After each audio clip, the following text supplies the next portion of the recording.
Vinod sir, ಇವತ್ತಿನ ಕ್ಷಣಕ್ಕೆ ನೀವು ಕಮರ್ಷಿಯಲ್ ಹೀರೋ, ಪ್ರೊಡ್ಯೂಸರ್ ಆಲ್ಸೋ. ನಿಮಗೆ ಇವತ್ತು ನಿಂತ್ಕೊಂಡು ಯೋಚನೆ ಮಾಡಿದ್ರೆ ಇಂಡಸ್ಟ್ರಿಯ ಲೆಕ್ಕಾಚಾರಗಳು ನಿಧಾನಕ್ಕೆ ಗೊತ್ತಾಗಿರುತ್ತೆ ನಿಮ್ಮ ಅನುಭವಕ್ಕೆ. KVN ಪ್ರೊಡಕ್ಷನ್ನು ಜಾಯಿಂಟ್ ಆಗಿದೆ, ಅದು ಯಾವ ರೀತಿ ಸಪೋರ್ಟಿವ್ ಆಗ್ಬೋದು ಅನಿಸುತ್ತೆ? ಕಾರ್ತಿಕ್ ಅವರು, thank you and good morning. And ಖಂಡಿತ ನಾನು ಒಬ್ಬ ನಿರ್ಮಾಪಕನ ಒಂದು ಏನು ಅನುಭವ ಇದೆ ಅದನ್ನೆಲ್ಲ ನಾನು ಶ್ರೇಯಸ್ ಅವ್ರಿಗೆ ಸ್ಟಾರ್ಟಿಂಗಲ್ಲೇ ಹೇಳಿದ್ದೆ. 7 ಕೋಟಿ ಮೇಲೆ ದಾಟ್ಬೇಡ ಸಿನಿಮಾ ಸ್ಟಾರ್ಟಿಂಗಲ್ಲೇ ಹೇಳಿದ್ದೆ ನಾನು, ಮಾಡಬೇಡಿ. ಯಾಕಂದರೆ ಈ ಸಿನಿಮಾ ಬಂದು ಬಿಫೋರ್ ಮಾದೇವ ನನಗೆ ಆಗಿದ್ದು. ಸೊ ನನಗೆ ಗೊತ್ತಿರಲಿಲ್ಲ ಥಿಯೇಟ್ರಿಕಲ್ಲಿ ಎಷ್ಟು ಓಪನಿಂಗ್ ಸಿಗುತ್ತೆ, ಎಷ್ಟು ಚೆನ್ನಾಗಿ ಆಗುತ್ತೆ ಅನ್ನೋದು. ಸೊ ನಾನು ಹೇಳಿದ್ದೆ. ಬಟ್ ಅವರು ಆ್ಯಂಡ್ ಅವರ ತಾಯಿಯವರು ಪದ್ಮಾವತಿ ಅವರು ತುಂಬ ಪ್ಯಾಷನೇಟ್ ಆಗಿದ್ದರು. ಇಲ್ಲ, ಈ ಸಿನಿಮಾ ನಾವು ಮಾಡಬೇಕು ಅಂದರೆ ದೊಡ್ಡದಾಗೆ ಮಾಡಬೇಕು, ದೊಡ್ಡ ಸ್ಕೇಲಲ್ಲೇ ಮಾಡಬೇಕು ಅಂತ ಅವ್ರಿಗಿದ್ದಿತ್ತು. ಸೊ ಹಾಗಾಗಿ ಅವರು ಆ್ಯಂಡ್ ಚೈತನ್ಯ ಸರ್ ಜೊತೆ ಡಿಸ್ಕಸ್ ಮಾಡಿದಾಗ, but budgeting wise Chaitanya sir ಏನು ಇನ್ವಾಲ್ವ್ ಆಗಿರಲಿಲ್ಲ. ಬಟ್ ನಾವು ಎಷ್ಟು ಕಂಟ್ರೋಲ್ ಮಾಡೋಕ್ಕೆ ಹೋದ್ರೂ ಬಟ್ ಸ್ಕೇಲ್ ದೊಡ್ಡದಾಗ್ತಾನೆ ಹೋಗ್ತಿತ್ತು. ಯಾವಾಗ ಸಂತೋಷ್ ನಾರಾಯಣ್ ಅವರು ಒಳಗಡೆ ಬಂದರು ಅದಕ್ಕಿಂತ ನೆಕ್ಸ್ಟ್ ಸ್ಕೇಲ್ ಹೋಯಿತು. ಬಟ್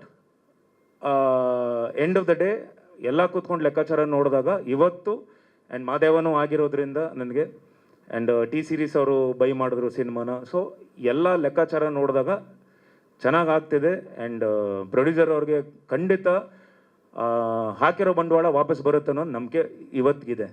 ಆ್ಯಂಡ್ ಭಾಳ ಎಚ್ಚರವಾಗಿಯೇ ನಾವು ನಿರ್ಮಾಪಕರ ಸ್ಥಾನದಲ್ಲಿ ನಿಂತ್ಕೊಂಡು ಭಾಳ ಎಚ್ಚರವಾಗಿ ನಾವು ಒಂದೊಂದು ಹೆಜ್ಜೆನೂ ಮುಂದೆ ಇಟ್ವಿ.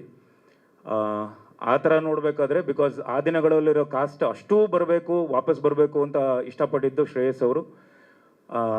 ಸೊ ನಿಮಗೆ ಗೊತ್ತಲ್ವಾ ಯಾರು ಬಂದಾಗ ಎಷ್ಟಾಗುತ್ತೆ, ಬಡ್ಜೆಟ್ ಎಷ್ಟಾಗುತ್ತೆ ಅನ್ನೋದು. ಆ್ಯಂಡ್ ಸಿನಿಮಾ ಭಾಳ ಚೆನ್ನಾಗಿ ಬಂದಿದೆ, ದೊಡ್ಡದಾಗಿ ಬಂದಿದೆ, ದೊಡ್ಡ ಸ್ಕೇಲಾಗಿ ಬಂದಿದೆ. ಆ್ಯಂಡ್ KVN ಅವರು ನಮಗೆ ಆನೆ ಬೆಲ ಇದ್ದಂಗೆ. One of the biggest distributors ಇವತ್ತು ಇಂಡಸ್ಟ್ರಿಯಲ್ಲಿರೋದು KVN ಅವರು. ಸುಪ್ರೀತ್ ಸರ್ ಆಗಲಿ, ವೆಂಕಟ್ ಸರ್ ಆಗಲಿ. ಸೊ ಅವರು ಸಿನಿಮಾ ನೋಡಿದ್ದಾರೆ, ಸಿನಿಮಾ ನೋಡಿ ಖುಷಿಪಟ್ಟು ಅವರು ಏನು ಡಿಸ್ಟ್ರಿಬ್ಯೂಷನ್ ಅನುಭವ ಏನಿದೆಯೋ ಅದನ್ನು ದುಪ್ಪಟ್ಟು ಮಾಡಿ, ಇಲ್ಲ ಈ ಸಿನಿಮಾ ಇನ್ನೂ ಚೆನ್ನಾಗಿ ಬರಬೇಕು ಅಂತೇಳಿ ನಮ್ಮ ಪ್ರವೀಣ್ ಅವರು ಏನು PR ಪ್ರವೀಣ್ ಅವರು ಇದ್ದಾರಲ್ಲ ಅವ್ರ ಜೊತೆ ಡಿಸ್ಕಸ್ ಮಾಡಿ ಸಿನಿಮಾ ಚೆನ್ನಾಗಿ ಬಂದಿದೆ, ಇದನ್ನು ರೀಚ್ ಮಾಡಿದ್ರೆ ಖಂಡಿತ ಈ ಸಿನಿಮಾ ನಿಂತ್ಕೊಳ್ಳುತ್ತೆ, ಗೆಲ್ಲುತ್ತೆ ಅನ್ನೋ ನಂಬಿಕೆ ಅವರು ಕೊಟ್ಟಿದ್ದಾರೆ.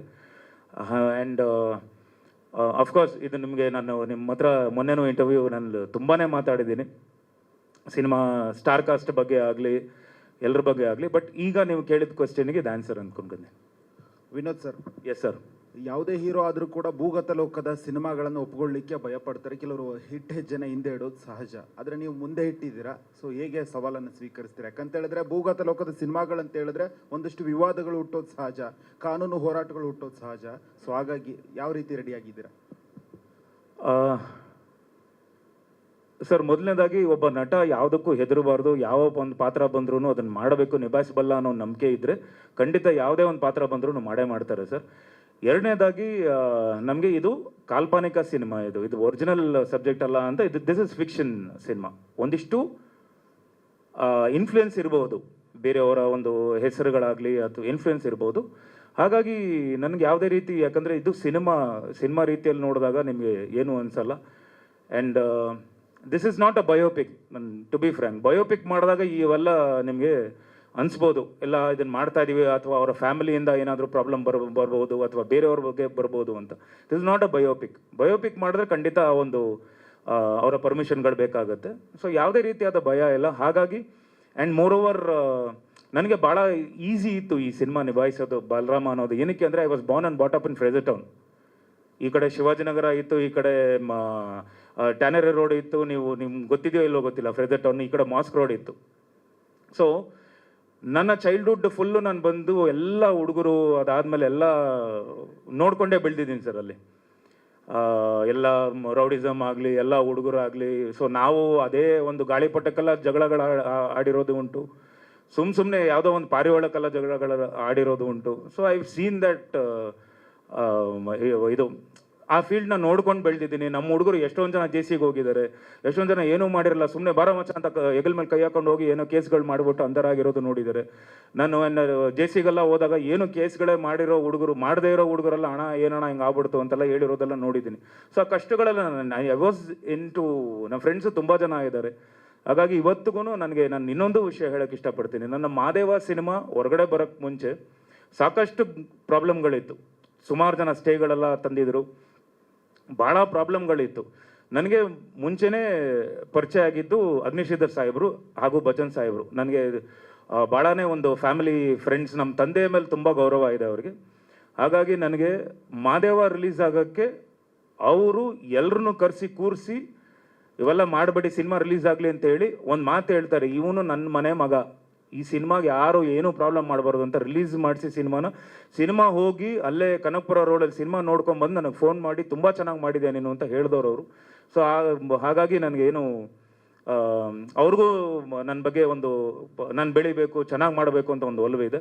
ಸೊ ಹಾಗಾಗಿ ಯಾವುದು ಏನೂ ಪ್ರಾಬ್ಲಮ್ ಆಗಲ್ಲ ಅಂತ ಗೊತ್ತಿದೆ ಸರ್. ವಿನೋದ್, ನಿಮ್ಮ ಸಿನಿಮಾ ಜರ್ನಿಗೆ, ನಿಮ್ಮ ಸಿನಿಗ್ರಾಫ್ಗೆ ಈ ಸಿನಿಮಾ ಎಷ್ಟು ಇಂಪಾರ್ಟೆನ್ಸ್ ಅನಿಸುತ್ತೆ? ಯಾಕಂದರೆ ಒಂದು ವರ್ಷ ಚೇಂಜ್ ಆಗ್ತಾನೆ ಇದೆ, step by step change over ಆಗಬೇಕು. ಸೊ ಈ ಸಿನಿಮಾ ನಿಮ್ಮ ಸಿನಿಗ್ರಾಫ್ಗೆ ಎಷ್ಟು ಇಂಪಾರ್ಟೆನ್ಸ್ ಆಗುತ್ತೆ? ಸರ್ ಖಂಡಿತ. ಈಗ ನನ್ನ ಗ್ರಾಫ್ ನೀವು ನೋಡ್ಕೊಂಬಂದರೆ, ಸೊ ಮಾದೇವಯಿಂದ ನಾನು ಟೋಟಲ್ ಚೇಂಜ್ ಆಗಿದ್ದೀನಿ. ಸೊ ಅಲ್ಲಿಂದ ನೆಲ್ಸನ್ ಆಗಲಿ ಅಥವಾ ಬಲರಾಮ ಆಗಲಿ, ನನ್ನ ಸಿನಿಮಾ ರಾಘವ ಲಂಕಾಸುರ ಆಗಲಿ, ಇದೆಲ್ಲನೂ ಬೇರೆ ಬೇರೆ ಬೇರೆ ಪಾತ್ರಗಳು ಮಾಡ್ತಿದ್ದೀನಿ. ಬಟ್ ಇವತ್ತು ನಾನು ಈ ಸ್ಟೇಜ್ ಮೇಲೆ ಹೇಳೋಕ್ಕೆ ಇಷ್ಟಪಡ್ತೀನಿ, ನನ್ನ ಸಿನಿ ಕರಿಯರಲ್ಲಿ one of the biggest cinema ಇದು ಬಲರಾಮ. ದೊಡ್ಡ ಸಿನಿಮಾ, ನನಗೆ ದೊಡ್ಡ ವೆಚ್ಚದಲ್ಲಿ ನಡೆದಿರುವಂಥ ಸಿನಿಮಾ. ಯಾಕಂದರೆ ನನಗೆ ಮಾದೇವ ಪ್ರೀವಿಯಸ್ ಏನಾಗಿದೆಯೋ ಅದಕ್ಕಿಂತ ದುಪ್ಪಟ್ಟು ಆ್ಯಂಡ್ 2.5-3 ಟೈಮ್ಸು ನನ್ನ ಮೇಲೆ ಬಂಡವಾಳ ಹೂಡಿ ಈ ಸಿನಿಮಾನ ಮಾಡಿದ್ದಾರೆ. ಸೊ ಅವ್ರಿಗೆ 100% ದುಡ್ಡು ಬರುತ್ತೆ ಅನ್ನೋ ನಂಬಿಕೆ ನಮಗಿದೆ. ಎಲ್ಲರೂ ಅದಕ್ಕೆ ನಾವು ಪ್ರಯತ್ನ ಪಡ್ತಾ ಇದ್ದೀವಿ. ಆ್ಯಕ್ಚುಲಿ ನೀವು ಈಗ ಪ್ರೊಡ್ಯೂಸರ್, ನಿರ್ಮಾಪಕರ ನಾಯಕ ನೀವು. ಯಾಕಂದರೆ ಪ್ರಮೋಷನ್ ಲಾಸ್ಟ್ ಟೈಮ್ ನೋಡಿದ್ವಿ ಮಾದೇವದಲ್ಲಿ, ಭಾಳಷ್ಟು ಇನಿಷಿಯೇಟ್ ತೊಗೊಂಡಿದ್ರಿ. ಈ ಸಿನಿಮಾಗೆ ಏನು ಪ್ಲ್ಯಾನ್ ಔಟ್ ಮಾಡ್ಕೊಂಡಿದ್ದೀರಾ? ಸರ್ ತುಂಬ ಪ್ಲ್ಯಾನ್ಸ್ ಇದೆ ಸರ್, ಎಲ್ಲ ಕೂತು ಮಾತಾಡ್ತಿದ್ದೀವಿ. ಯಾಕಂದರೆ ಆಲ್ ಆಫ್ ದ ಸಡನ್ ನಮಗೆ KVN ಅವರು ನಮಗೆ ಡೇಟ್ ಕೊಡ್ತಾರೆ, ಸುಪ್ರೀತ್ ಸರ್ ಅವರು 26th ಬಂದ್ಬಿಡಿ, ಯಾಕಂದರೆ ಇನ್ನೂ ಯಾವುದೋ ಸಿನಿಮಾಗಳಿಲ್ಲ, ನೋಡಿ ಸಿನಿಮಾ ಚೆನ್ನಾಗಿ ಬಂದಿದ್ರೆ ಬಂದ್ಬಿಡಿ ಅಂತಾರೆ. ಸೊ ಆಲ್ರೆಡಿ ನಮಗೆ ಪೋಸ್ಟ್ ಪ್ರೊಡಕ್ಷನ್ ಕೆಲಸಗಳು 85-90% ಏನೋ ಕೆಲಸಗಳು ಮುಗ್ದಿತ್ತು. ಸೊ ಆ ಟೈಮಲ್ಲಿ ನಮಗೆ ಡೇಟ್ ಕೊಟ್ಟಾಗ ಸ್ವಲ್ಪ ಕೆಲಸಗಳು ಫಾಸ್ಟ್ ಮಾಡಿದ್ವಿ. ಆ್ಯಂಡ್ ನಮಗೆ ಸಾರಿ ಕ್ವಶನ್ ಮಾಡ್ಬಿಟ್ಟಿರ್ತೀನಿ, ಪ್ರಮೋಷನ್ ಎಲ್ಲ ಸಾರಿ ಸರ್. ಆ್ಯಂಡ್ ಸೊ ಬೇಗನೆ ಅದು ನಮಗೆ ಟೈಮ್ ಕೊಟ್ಟಿದ್ರಿಂದ ಒಂದು ಭಾಳ ಚಿಕ್ಕ ಟೈಮ್ ಇದೆ, 2-3 ಮಂತ್ಸ್ ಇದ್ದಿದ್ದರಿಂದ ನಾವು ಬೇಗನೆ ಬೇರೆ ಥರದ ಪ್ರಮೋಷನ್ ಎಲ್ಲ ಮಾಡ್ತಿದ್ವಿ. So all of the sudden ನಮಗೆ ಡೇಟ್ ಕೊಟ್ಟಿದ್ರಿಂದ so we are trying to hurry up. We are ಎಲ್ಲ ಕೂತು ಮಾತಾಡಿ ಈಗ ಮೊನ್ನೆ ಐ ಥಿಂಕ್ 3-4 ಡೇಸಿಂದ ನಾನು ಹಾಗೂ ನಿರ್ದೇಶಕರು KM ಚೈತನ್ಯ ಸರ್ ಅವರು ಯಾವ ಥರ ಆಗಿದ್ದೀವಿ ಅಂದರೆ ಬ್ಲ್ಯಾಂಕ್ ಆಗ್ಬಿಟ್ಟಿದ್ದೀವಿ. ಯಾವ ಚಾನಲಲ್ಲಿ ಏನು ಮಾತಾಡಿದ್ದೀವಿ ಮತ್ತೆ ಅದನ್ನೇ ರಿಪೀಟ್ ಮೋಡಲ್ಲಿ ನಾವು ಲೂಪ್ ಮೋಡಲ್ಲಿ ಮಾತಾಡ್ತಿದ್ವಿ. ನಮ್ಗೆ ಎಷ್ಟು almost I think somewhere around 12 ಎಲ್ಲರೂ ನಿಮ್ಮ ಹತ್ರ ಎಲ್ಲರ ಹತ್ರ ಮಾತಾಡ್ತಿದ್ದೀವಿ. ಸೊ ಅದು ಈ ಪ್ರಮೋಷನ್ ಆದಮೇಲೆ ಐ ಥಿಂಕ್ ವೆಬ್ಸೈಟ್ಗಳಲ್ಲಿ ಸೋಷಿಯಲ್ ಮೀಡಿಯಲ್ಲಿ ಬರೋಕ್ಕೆ ಸ್ಟಾರ್ಟ್ ಆಗುತ್ತೆ. So we are trying to do our best sir. Reach ಆಗ್ತಿದೆ. And I think last week, because ಮಾದೇವನು ಹಂಗೆ ಮಾಡಿದ್ದು, ಲಾಸ್ಟ್ ವೀಕು ಉತ್ತರ ಕರ್ನಾಟಕ ಹೋಗಿದ್ದೆ. So cinema before release. So ಹಾಗೆ ಈ ಸಿನಿಮಾಗೂ ಒಂದಿಷ್ಟು ತಯಾರಿ ತೊಗೊತಿದ್ವಿ. ಶ್ರೇಯಸ್ ಸರ್, ಸರ್ ಖಂಡಿತ ಸರ್, ನಾನು ಹೇಳ್ತೀನಲ್ವಾ, ಎಲ್ಲ ಚಾನಲಲ್ಲೂ ಹೇಳ್ಬಿಟ್ಟಿದ್ದೀನಿ, is a kind of encyclopedia ಅಂತಲೇ ಹೇಳಬೇಕು. ಬಿಕಾಸ್ ಸಿನಿಮಾಗೆ ಮಾತ್ರ ಅಲ್ಲ ಸರ್, ಸಿನಿಮಾ ಮಾತ್ರ ಅಲ್ಲ, ನೀವು ಯಾವುದೇ ಕ್ಷೇತ್ರದಲ್ಲಿ ನೀವು ಕೇಳಿ ಅವ್ರ ಬಗ್ಗೆ ಒಂದು ಕ್ವೆಶ್ಚನ್ ಕೇಳಿ, you love bundles of answer and correct answer. ಅವರು ಒಂದು intellectual person and a very good human being. ನಾನು ಸಿನಿಮಾ ಶೂಟ್ ಮಾಡಬೇಕಾದ್ರೆ ನನಗೊಂದು ಅಂದರೆ ಒಬ್ಬರು ಡೈರೆಕ್ಟ್ರು ನಾನು ಏನು ಕೆಲಸ ಮಾಡಬೇಕು ಅನ್ನೋದು ಒಂದು ಇತ್ತೇ ಹೊರತು, ಈಗ ಮೊನ್ನೆಯಿಂದ ಪ್ರಮೋಷನ್ ಅವ್ರ ಜೊತೆ ನಾನು ಮಾಡ್ತಿದ್ದೀನಿ ಸರ್. ಅವರಾಗಲಿ, ಅವರ ಲೆಗಸಿ, ಅವರ ತಂದೆಯವರಾಗಲಿ, ಅವರ ತಾತ ಅವರಾಗಲಿ, ಆ ಲೆಗಸಿಯಿಂದ ಬಂದಿರೋರು. ಅದಾದಮೇಲೆ ನೀವು ಯಾವುದೇ ರೀತಿಯ ಕ್ವೆಶ್ಚನ್ ಕೇಳಿದ್ರೆ ನಮಗೆಲ್ಲ ಒಂದು ಡೈಮೆನ್ಷನ್ ಇತ್ತು ಅಂದರೆ ಅವ್ರು ನೋಡೋ ನೋಟನೇ ಬೇರೆ ಥರ ಇರುತ್ತೆ, ಅವರ ಒಂದು ಪ್ರೆಸೆಂಟೇಷನ್, ಸ್ಕ್ರೀನ್ ಪ್ರೆಸೆಂಟೇಷನ್ನೇ ಬೇರೆ ಥರ ಇರುತ್ತೆ. I felt very happy, I am very proud. And ನನಗೆ ನಾನು ತುಂಬ ಅಡ್ಮೈರ್ ಮಾಡ್ತೀನಿ ಸರ್ ಅವ್ರನ್ನ. ನನ್ಗೆ ಇನ್ನೂ ಎಷ್ಟೇ ಈ ಸಿನಿಮಾ ಆದಮೇಲೆ, ಈ ಸಿನಿಮಾ ಗೆಲ್ಲಬೇಕು, ಈ ಸಿನಿಮಾ ಆದಮೇಲೆ ಅವ್ರು ಎಷ್ಟು ಯಾವಾಗ ಅವ್ರನ್ನ ನನ್ನ ಜೊತೆ ಕೆಲಸ ಮಾಡಬೇಕು ಅಂತ ಇಷ್ಟಪಟ್ಟರೆ ನಾನು ಖಂಡಿತ I will be ready to work with him. Such a wonderful director.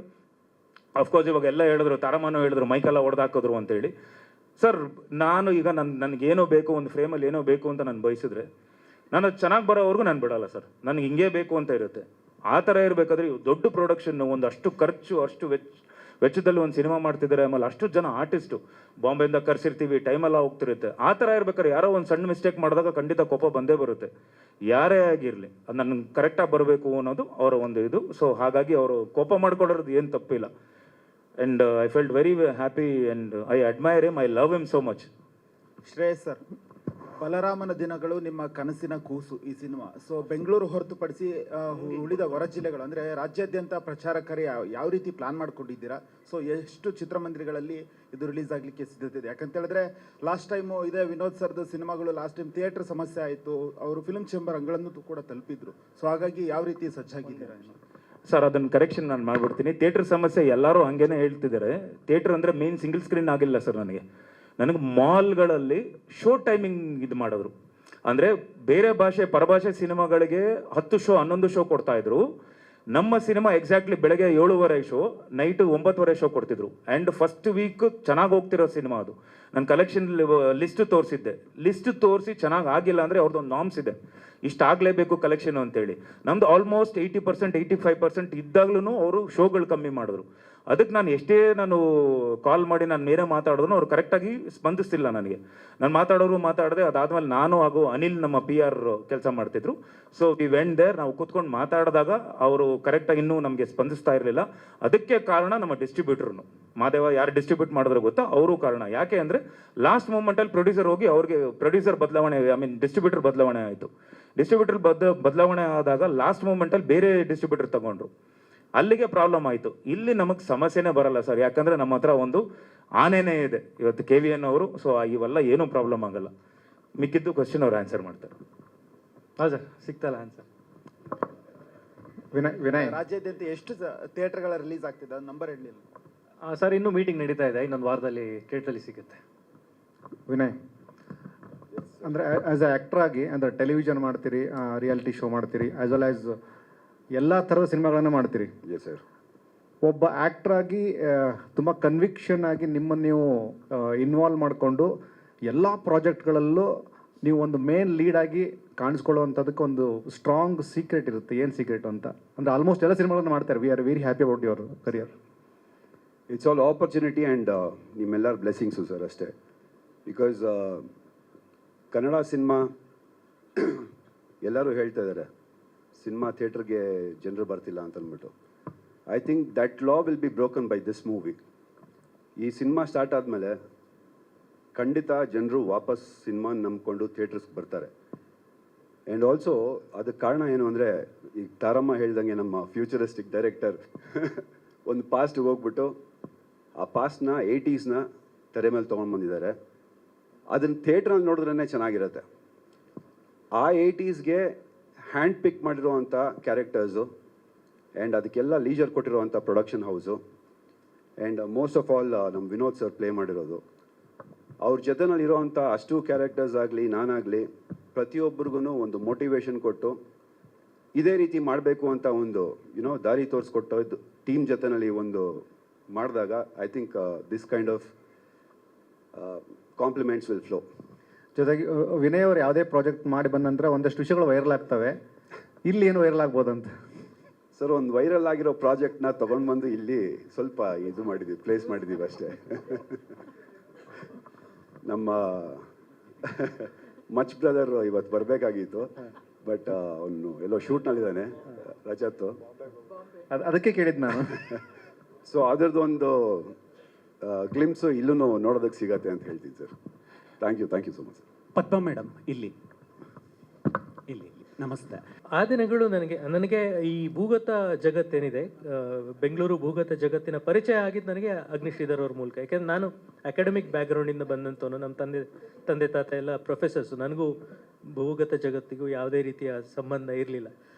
ಅದರಿಂದ ನನಗೆ ಆ ಲೋಕದ ಪರಿಚಯ ಆಗಿದ್ದು ಅಗ್ನಿಶ್ರೀಧರ್ ಅವ್ರ ಮೂಲಕ. ಆಗ ನಾನು ಎಷ್ಟೋ ಜನ ಅಂಡರ್ವರ್ಲ್ಡ್ ಅವ್ರನ್ನ ಅವ್ರು ಪರಿಚಯ ಮಾಡಿಕೊಟ್ರು. ಅವ್ರು ಹೇಗೆ ಬಿಹೇವ್ ಮಾಡ್ತಾರೆ, ಅದು ಹೇಗೆ ನಡೆಯುತ್ತೆ, ಅಲ್ಲಿ ವ್ಯವಹಾರ ಹೇಗೆ ನಡೆಯುತ್ತೆ ಎಲ್ಲ ಪರಿಚಯ ಮಾಡಿಕೊಟ್ಟಿದ್ದು ಅಗ್ನಿಶ್ರೀಧರ್ ಅವರು. ಈಗ 15 ವರ್ಷದ ನಂತರ 19 ವರ್ಷ ಆಗಿದೆ ಆ ದಿನಗಳು ಬಂದು. 19 ವರ್ಷದ ನಂತರ ಈ ಸಿನಿಮಾ ಮಾಡಬೇಕಾದ್ರೆ ನಾನು ಭೂಗತ ಜಗತ್ತಿನ ಬಗ್ಗೆ ಇರುವಂಥ ಅನೇಕ ಪುಸ್ತಕಗಳನ್ನು ಓದಿದೆ. ಶ್ರೀಧರ್ ಸರ್ ಬರೆದಿರುವಂಥದ್ದು, ರವಿ ಬೆಳಗೆರೆ ಅವರು ಬರೆದಿರುವಂಥದ್ದು, BK ಶಿವರಾಮ್ ಅವರು ಬರೆದಿರುವಂಥದ್ದು, ಹುಸೇನ್ ಝೈದಿ ಅಂತ ಒಬ್ಬರು ರೈಟರ್ ಇದ್ದಾರೆ, ಅವರು ಡೋಂಗ್ರಿ ಟು ದುಬೈ ಅಂತ ಒಂದು ಪುಸ್ತಕವನ್ನು ಬರೆದಿದ್ದಾರೆ, ಮಾಫಿಯಾ ಕ್ವೀನ್ಸ್ ಆಫ್ ಮುಂಬೈ ಅಂತ ಒಂದು ಪುಸ್ತಕ ಬರೆದಿದ್ದಾರೆ. ಈ ರೀತಿ ಅನೇಕ ಪುಸ್ತಕಗಳನ್ನು ಓದಿದೆ, ಅಂಡರ್ವರ್ಲ್ಡ್ ಬಗ್ಗೆ ರಿಸರ್ಚ್ ಮಾಡಿದೆ, ಆಮೇಲೆ ಅನೇಕ ಪೊಲೀಸ್ ಆಫೀಸರ್ಗಳನ್ನ ಮೀಟ್ ಮಾಡಿದೆ. ಆಮೇಲೆ ಡೇನಿಯಲ್ ಜಾರ್ಜ್ ಅಂತ ಒಬ್ಬರು ತುಂಬ ದೊಡ್ಡ ಕ್ರೈಮ್ ರಿಪೋರ್ಟರ್ ಇದ್ದಾರೆ, ಹಿಂದಿನವರು, ಅಂದರೆ 80s 90s ತುಂಬ ಆ್ಯಕ್ಟಿವ್ ಆಗಿದ್ದಂಥವ್ರು. ಅವರು ನನಗೆ ಈ ಸಿನಿಮಾದಲ್ಲಿ ರಿಸೋರ್ಸ್ ಪರ್ಸನ್ ಆಗಿ ಇದ್ದರು. ಸೊ ಅವರೆಲ್ಲರ ಮೂಲಕ ನಾನು ಕಲೆ ಹಾಕಿದ್ದನ್ನು ಮತ್ತೆ ಒಂದು ಕಾಲ್ಪನಿಕ ಕಥೆಯಾಗಿ ಹೆಣೆದಿರುವಂಥದ್ದು ಇದು. ಆ ದಿನಗಳು ಒಂದು ಆಥೆಂಟಿಕ್ 100% ಸತ್ಯ ಕಥೆ ಆಗಿತ್ತು, ಆದರೆ ಇದು 100% ಸತ್ಯ ಕಥೆ ಅಂತ ಹೇಳೋದಿಲ್ಲ. ಸ್ಫೂರ್ತಿ ಇದೆ, ಭೂಗತ ಜಗತ್ತಿನ ಅನೇಕ ವ್ಯಕ್ತಿಗಳ ಘಟನೆಗಳ ಸ್ಫೂರ್ತಿ ಈ ಸಿನಿಮಾಗಿದೆ, ಆದರೆ ಇದೊಂದು ಕಾಲ್ಪನಿಕ ಕಥೆ. ಅದು ಜನರಿಗೆ ಬಿಟ್ಟಿದ್ದು. ಅದು ಇಳೆಯರಾಜ ಸರ್, ಇದು ಸಂತೋಷ್ ನಾರಾಯಣನವರು. ಸೊ ಅದ್ಭುತವಾಗಿ ಮ್ಯೂಸಿಕನ್ನು ಮಾಡಿದ್ದಾರೆ. ಸಿಹಿಗಾಳಿ ಮತ್ತು ಆ ದಿನಗಳು ಎಷ್ಟು ದೊಡ್ಡ ಹಿಟ್ ಆದವೋ ಅಷ್ಟೇ ದೊಡ್ಡ ಹಿಟ್ಟು ನಮ್ಮ ಈ 7 ಹಾಡುಗಳಾಗಲಿ ಅಂತ ನಾನು ಕೇಳ್ಕೊಳ್ತೀನಿ. ಒಟ್ಟು 7 ಹಾಡುಗಳಿದೆ ಸರ್ ಈ ಸಿನಿಮಾದಲ್ಲಿ. ಒಂದು ಅಂದರೆ ಎಷ್ಟು ವೈವಿಧ್ಯತೆ ಇದೆ ಅಂದರೆ ನಮ್ಮ ಆಲ್ಬಮಲ್ಲಿ ಒಂದು ರಘು ದೀಕ್ಷಿತ್ ಅವ್ರು ಹಾಡಿರುವಂಥ ಒಂದು ಬೆಂಗಳೂರು ಒಂದು ರಾಕ್ ಆ್ಯಂಥಮ್ ಇದೆ, ಒಂದು ರ್ಯಾಪ್ ಸಾಂಗ್ ಇದೆ ಆಲೋಕೆ ಮಾಡಿರುವಂಥದ್ದು, ಒಂದು ಟಪಾಂಕೂತ್ ಹಾಡು ಅದೇ ಟಾಟಾ ಟಾಟಾ ಅಂತ ಏನೋ ಬಂದಿದೆ ಅದೊಂದಿದೆ, ಈ ಕ್ಲಬ್ ಸಾಂಗ್ ಇವತ್ತು ನೀವು ಕೇಳಿದಿರಿ, ಒಂದು ಕ್ಲಾಸಿಕಲ್ ಮೋಲ್ಡಲ್ಲಿ ಒಂದು ಹಾಡಿದೆ. ಈ ರೀತಿ ಎಲ್ಲ ರೀತಿಯ ವಿಭಿನ್ನತೆ ಉಳ್ಳ ಆಲ್ಬಮ್ ಇದು. ಡ್ಯೂರೇಷನ್ 2 ಗಂಟೆ 25 ನಿಮಿಷ ಇದೆ ಸರ್ ಒಟ್ಟಾರೆ ಸಿನಿಮಾ. ಇಲ್ಲ ಸರ್, ಅದು ನೀವು ಈ ಸಿನಿಮಾ ನೋಡಿದ್ರೆ ಇದಕ್ಕೆ ಪಾರ್ಟ್ 2 ಆಗಲ್ಲ ಅಂತ ಗೊತ್ತಾಗುತ್ತೆ. ಇಲ್ಲ, ಇದರಲ್ಲಿ ಪಾರ್ಟ್ 2 ಇಲ್ಲ ಸರ್. ಇದು ಆ ದಿನಗಳು ಸಿನಿಮಾದ ಮತ್ತೊಂದು ಅಧ್ಯಾಯ ಅಂತ ನಾವು ಕರೆದಿದ್ದೀವಿ. ಅದರಿಂದ ಒಂದು ರೀತಿ ನೀವು ಅರ್ಥ ಮಾಡ್ಕೋಬೋದು. ನಾವು ಸುಮ್ಮನೆ ಬಾಯಿ ಮಾತಿಗೆ ಆಗಾಗ ಹೇಳ್ತಾ ಇರ್ತೀವಿ ಉತ್ಸಾಹಿ ನಿರ್ಮಾಪಕರು ಬರಬೇಕು ಅನ್ಸ್ಕೊಳ್ಳೋ ಜವಾಬ್ದಾರಿ ಕೂಡ ಈಗ ಇಂಡಸ್ಟ್ರಿ ಇದೆ. ನೀವು ನೋಡ್ತಾ ಇದ್ದೀರಾ ಇಂಡಸ್ಟ್ರಿಯಲ್ಲಿ ಏನೇನಾಗ್ತಿದೆ, ನಾನು ಯಾವ ರೀತಿ ತಯಾರಾಗಬೇಕು ಅಂತ?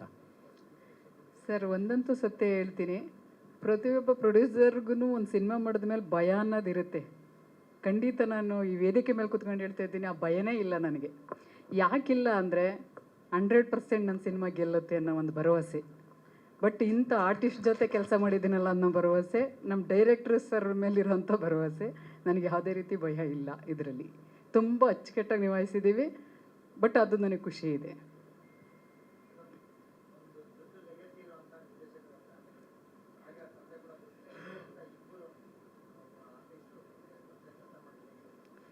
ಸರ್, ನಾನು ಹೋದ್ಸತಿ ನೀವು ಹೇಳಿದೆ ಅನ್ನಿಸ್ತದೆ ನನಗೆ. ವೇಣು ಸರ್ ಆಗಲಿ, ನಮ್ಮ ಡೈರೆಕ್ಟರ್ ಆಗಲಿ, ನಾವು ಹೆಂಗಿತ್ತು ನಮ್ಮ ಜರ್ನಿ ಅಂದರೆ ನಮ್ಮ ತಾರಮ್ಮ ಹೇಳಿದ್ರು ಒಂದು ಸ್ವಲ್ಪ.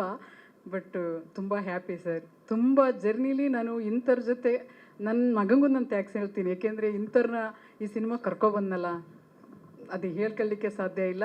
ಬಟ್ ದೇವರು ನಮಗೆ ಇವ್ರ ಜೊತೆ ಕೆಲಸ ಮಾಡೋಕ್ಕೆ ಅವಕಾಶ ಕೊಟ್ಟಿದ್ದಾನಲ್ಲ, ನಾನು ಹೃದಯಪೂರ್ವಕ ಧನ್ಯವಾದಗಳು ಸರ್ ಅವ್ರಿಗೆ.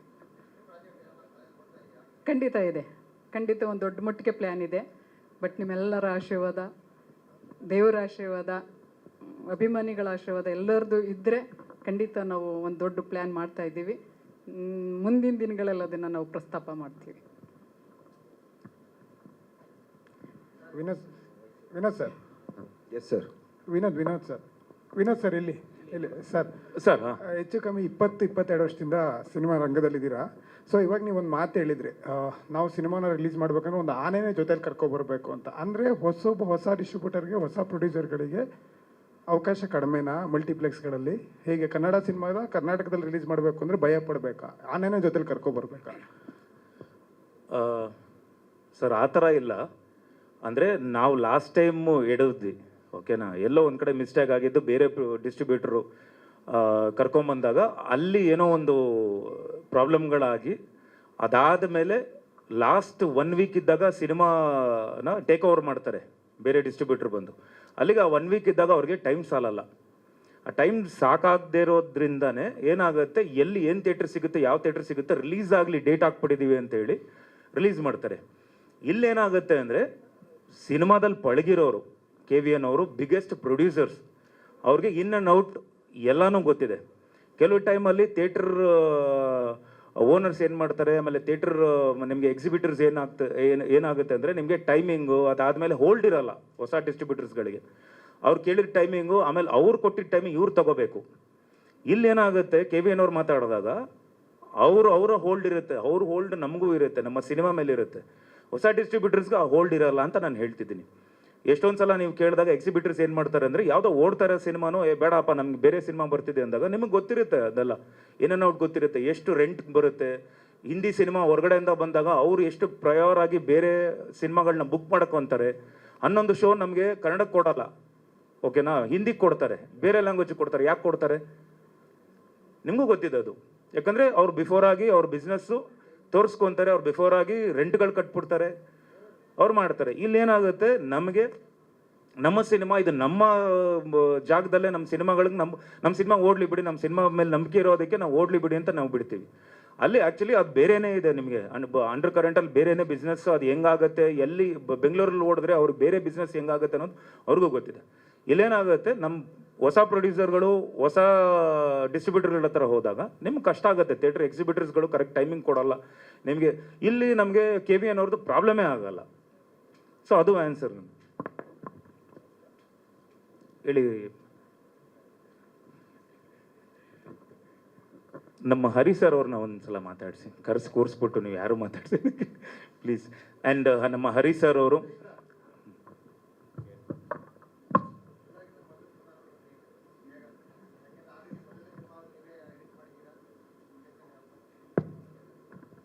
ಎಲ್ರಿಗೂ ನಮಸ್ಕಾರ. ಈ ಸಿನಿಮಾ ನಾನು ರಶಸ್ ನೋಡಿದಾಗ ಆ ದಿನಗಳು ನಾನು ನೋಡಿದೆ. ಆ ದಿನಗಳು ಒಂದು ಪೋರ್ಷನಿಂದ ನಾನು ಬಂದು ಜಾಯ್ನ್ ಆಗಿ ಕಂಪ್ಲೀಟ್ ಮಾಡಿದೆ. ಓಕೆ, ಈ ಸಿನಿಮಾ ನೋಡಿದಾಗ ಅದಕ್ಕಿಂತ ಇದನ್ನು ಕಂಪೇರ್ ಮಾಡಿದ್ರೆ ಇದು ಒಂದು ಟೆಕ್ನಿಕಲಿ ನಾನು ಹೇಳಬೇಕಾದ್ರೆ ಒಂದು 10 ಟೈಮ್ಸ್ ಹೆಡ್ ಆಗಿದೆ, ಮುಂದಕ್ಕೆ ಹೋಗಿದೆ. ಅಂದರೆ ಟೆಕ್ನಾಲಜಿ ಎಲ್ಲ ವರ್ಕ್ ಮಾಡಿರೋದು ಒಟ್ಟಾರೆ ಕಂಟೆಂಟು, ಸ್ಕ್ರೀನ್ ಪ್ಲೇ ಇರ್ಬೋದು, ಡೈಲಾಗ್ಸ್ ಇರ್ಬೋದು, ಪ್ಲಸ್ ಟೆಕ್ನಿಕಲ್ ಕ್ಯಾಮ್ರಾ ವರ್ಕ್ ಇರ್ಬೋದು, ತುಂಬ ಅದ್ಭುತವಾಗಿ ಬಂದಿದೆ. ನನ್ನ ವರ್ಕ್ ನಾನು ಮಾಡಿದ್ದೀನಿ ಅಂತ ಅಂದ್ಕೊಳ್ತಾ ಇದ್ದೀನಿ. ಮಿಕ್ಕಿದೆಲ್ಲ ಆಡಿಯನ್ಸ್ ಅದಕ್ಕೆ ರಿಪ್ಲೈ ಮಾಡ್ತಾರೆ. Thank you. ತರಮ್ ಅವರು, ಥ್ಯಾಂಕ್ ಯು ಸೋ ಮಚ್. ನಾನು ಇಲ್ಲಿ ಆ್ಯಕ್ಚುಲಿ ಬಂದಿದ್ದು press meet because we have been restricted thanking everybody. So ನಾವು ಇಂಟ್ರ್ಯಾಕ್ಷನ್ ಇರಬೇಕು. ನಿಮ್ಮ ಬಗ್ಗೆ ನಾನು ಎಲ್ಲ ಇದು ಯಾವುದೋ ಇಂಟರ್ವ್ಯೂ ಕೂತ್ಕೊಂಡಾಗ ನಾನು ಎಲ್ಲ ಹೇಳ್ತೀನಿ. ಅಲ್ಲ, ನೀವು ಹೊಗಳಿದ್ರ ನಮ್ಮನ್ನು.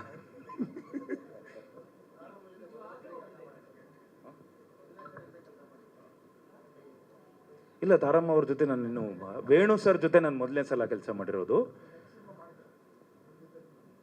ಅವ್ರು ಮನ್ಸು ಮಾಡಬೇಕು.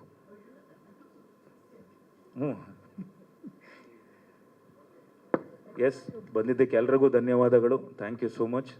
ನಿಂತು ಈ ದೊಡ್ಡ ಮಟ್ಟಕ್ಕೆ ಸಾಂಗನ್ನು ರಿಲೀಸ್ ಮಾಡ್ಕೊಂಡಂತ ನನ್ನ ತಾರಮ್ಮನಿಗೆ ನಾನು ಯಾವಾಗಲೂ ಸದಾ ಚಿರಋಣಿಯಾಗಿರ್ತೀನಿ.